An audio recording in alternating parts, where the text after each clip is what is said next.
Oke, berjumpa kembali dengan saya Bapak B. Sianturi atau Bapak Evan Sianturi. Hari ini Bapak akan menjelaskan tentang struktur dan fungsi sel. Ini untuk kelas 11 kimia.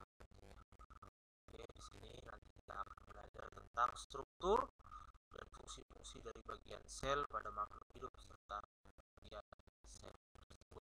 Langsung saja mulai agar tidak memakan banyak.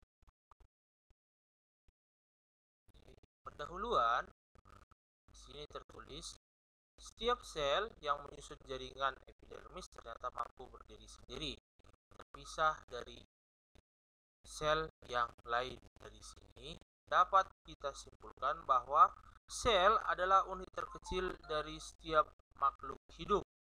Unit terkecil dari setiap makhluk hidup, di mana unit-unit terkecil ini, sel ini menyusun membentuk suatu jaringan dan jaringan akan membentuk suatu organ. Jadi apabila kamu mengingat ada jantung, oke, jantung ini tersusun dari jaringan dan jaringan yang tersusun dalam jantung tersebut memiliki unit-unit yang terkecil yaitu berupa sel, di mana fungsi sel ini adalah untuk unit organisme yang dilakukan sel dalam tahapan-tahapan kimiawi, melakukan proses-proses kimiawi untuk menopang kehidupan, serta di dalam sel itu terdapat genetik setiap dari makhluk hidup tersebut, siapapun orangnya.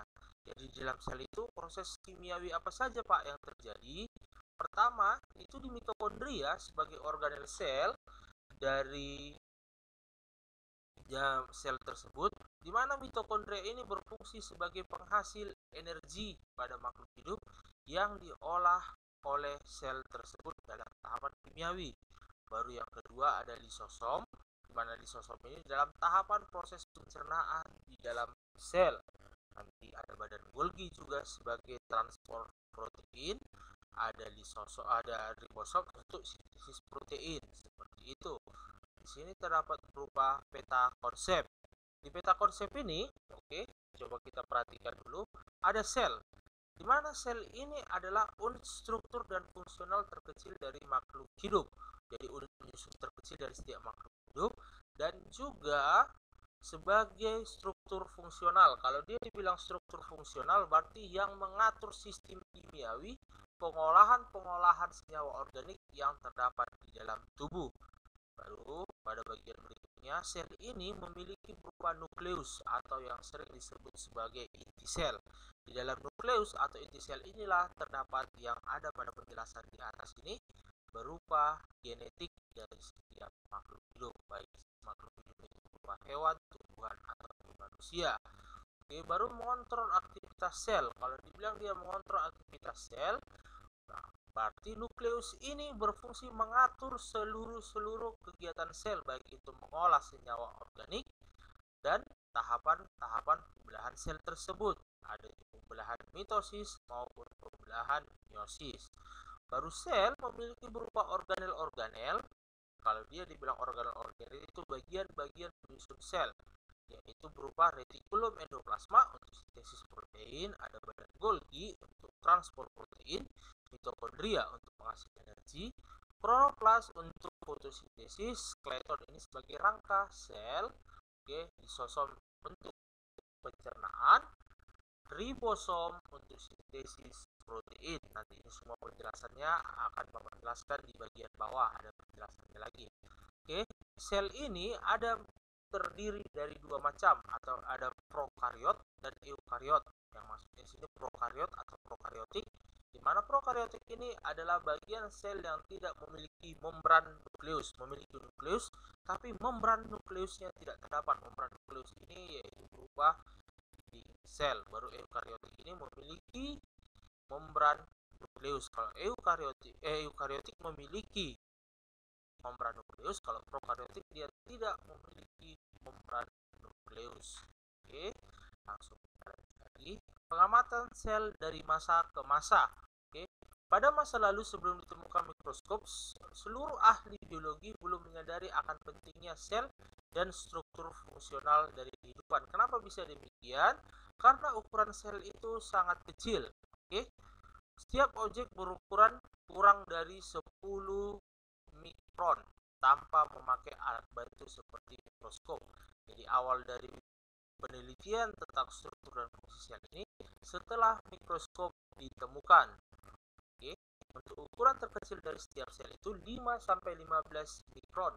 Jadi siapa orang yang paling berkontribusi dalam penemuan mikroskop? Yaitu ini, Anthony van Leeuwenhoek. Anthony van Leeuwenhoek lah orang yang pertama kali menemukan mikroskop, di mana Anthony tertarik dalam pembuatan lensa serta menggunakannya untuk membuat mikroskop. Beliau membuat lebih dari 500 mikroskop. Setelah Anthony van Leeuwenhoek membuat mikroskop, maka Robert Hooke menggunakan mikroskop yang telah ditemukan dari Anthony van Leeuwenhoek itu untuk mengamati struktur gabus. Dia telah melakukan penelitian pada sayatan tumbuhan gabus yang sangat tipis dengan menggunakan mikroskop. Sayatan gabus tersebut ditemukan adanya ruang-ruang kosong yang dibatasi dinding-dinding dan tampak seperti sarang lebah madu yang memberi nama itu sebagai sela yang cikal bakal nanti namanya menjadi sel. Robert Hooke mengenai struktur rongga yang terdapat pada sel gabus tersebut sebenarnya hanya mengenai sel mati. Kenapa itu sel mati? Karena yang dia ambil itu gabus merupakan bagian tumbuhan yang berasal dari kulit pohon yang sudah mati. Jadi bagian terluar dari kulit-kulit pohon tersebut itu adalah bagian gabus atau bagian tumbuhan yang keras. Oke. Setelah itu, inilah bentuk mikroskop yang ditemukan oleh si Anthony van Leeuwenhoek. Oke, ini bentuknya sel yang diamati. Oke, dengan menggunakan mikroskop yang ada pada gambar B. Setelah gambar A ini diperbesar, maka struktur gabusnya tampak seperti C. Di sini jelas dibilang, kita balik dulu ke atas. Oke. Pada sayatan gabus ditemukan adanya ruang-ruang kosong yang dibatasi dinding-dinding dan tampak seperti sarang lebah. Oke. Ruang-ruang kosongnya pada gambar C ini ruang kosong 1, ruang kosong 2, ruang kosong 3, ruang kosong 4, ruang kosong 5, 6, dan 7. Ini membentuk rupa seperti sarang lebah. Mikroskop bukannya satu-satunya perlengkapan yang digunakan untuk menyelidiki sel, melainkan ada metode baru yang telah dikembangkan, yaitu dengan memisahkan bagian-bagian sel dan kemudian mengisolasinya untuk penelitian yang lebih teliti. Bagaimana seorang ilmuwan dapat melakukan gagasan tersebut? Nah, di sini yang dipisahkan tersebut adalah yaitu berupa organel-organel sel untuk mengetahui fungsi dari bagian-bagian penyusun sel tersebut seperti mitokondria, lisosom, badan Golgi, retikulum endoplasma, kloroplas yang terdapat pada pohon untuk melakukan tahapan fotosintesis. Jadi organel-organel tersebut dipisahkan untuk tahapan penelitian yang lebih kompleks dan lebih modern. Oke. Bagian-bagian yang terdapat di dalam sel memiliki massa yang berbeda-beda. Apabila sekumpulan isi sel ditempatkan pada pemusing atau sentrifug, maka bagian yang paling berat akan berada di lapisan paling bawah. Sebagian yang paling ringan akan terapung di permukaan. Dengan cara demikian, orang dapat memisahkan bagian demi bagian sel untuk dianalisa susunan kimianya, yaitu berupa organel tersebut, dan di dalam sel itu terdapat bahan kimia penyusun apa saja dan energi yang dibentuk itu berupa apa saja. Jadi kalau masuk senyawa organik A, maka akan menghasilkan senyawa organik B. Bagaimana tahapan reaksi kimia yang terjadi di dalam sel tersebut, itu maksudnya. Atau untuk diadakan proses percobaan yang lebih lanjut, pengetahuan tentang sel pada masa sekarang jauh lebih modern dan lebih maju daripada dari zaman Robert Hooke pada tahun 1665 saat sel baru pertama kali ditemukan. Oke, sekianlah penjelasan Bapak tentang pendahuluan tentang sel.